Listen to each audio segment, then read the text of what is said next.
Dernière partie, donc les fonctions automatiques. Lorsque vous insérez un graphique, il se met automatiquement en histogramme. L'outil graphique est associé donc du coup à l'outil base de données, l'outil graphique tableau croisé dynamique avec les mêmes possibilités que dans graphique classique, avec ici les petites options disponibles supplémentaires, par exemple les étiquettes de données.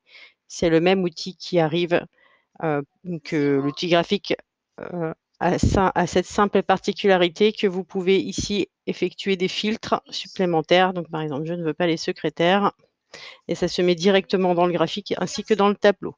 Si vous voulez supprimer ces fonctionnalités-là, en fait, en tout cas au niveau du visuel, il suffit de faire un clic droit et vous pouvez leur demander de masquer tous les boutons du champ du graphique. Ainsi, votre graphique est identique simplement à l'impression, il n'aura pas les boutons de champ.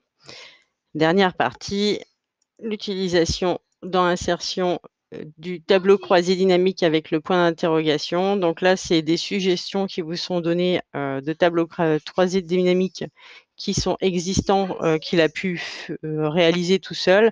Plus votre base est petite et plus les possibilités offertes sont petites. Mais par exemple, si je cherche le nombre de salariés en contrat homme-femme avec une somme ici, je l'ai, je clique OK et il apparaît directement sans que j'ai besoin de le faire. Donc, on va d'abord vérifier si dans les tableaux croisés dynamiques susceptibles de nous intéresser, lesquels on pourrait prendre avant de commencer à faire son tableau croisé dynamique soi-même.